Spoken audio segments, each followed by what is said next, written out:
اور ډیر خلور شي سړی که ډیر تکړه ډیر زورور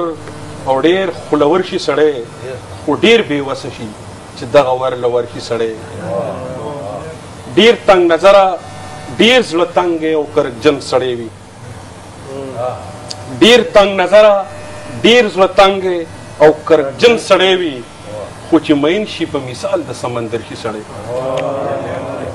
په دې شعرونو باندې خپل خوږ او ګران ملګري حکیم ځلاند صاحب له بلنه ورکوم چې موږ په خپل خوږ ترنم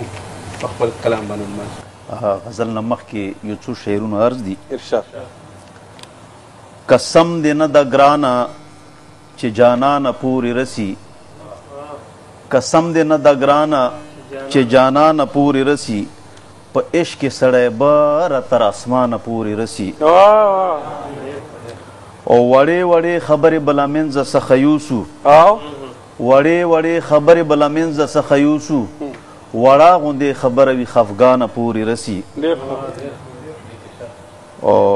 بنګړي پکې ماتیږي حسابونه پکې نه وي بنګړي پکې ماتیږي حسابونه پکې نه وي یارۍ کې خو ډېر څه یاره تاوانه پورې رسي غزل د ترنم سره راغلی لیونی ستاسو کوڅې پورې راوځه راغلی لیونی ستاسو کوڅې پورې راوځه جانان تماشې ته دروازې پورې راوځه جانان تماشې ته دروازې پورې راوځه راغلی لیونی ستاسو کوڅې پورې راوځه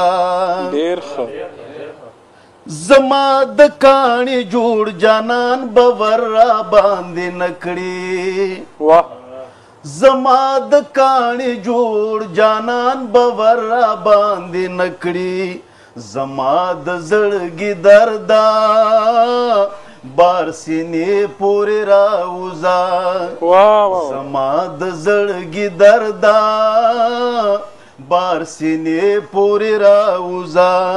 جانان تماشې ته دروازې پورې راوځه راغلی لیونی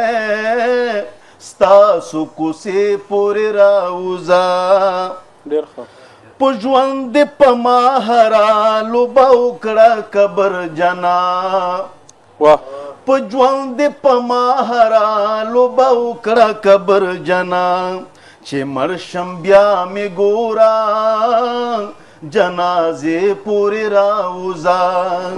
چې مړ شم بیا مې ګوره جنازې پورې راوځه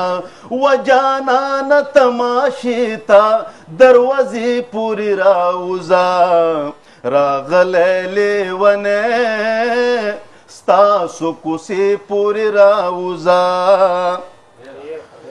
زما د زړه خبرې چې جانان ته دې ښکاره کړم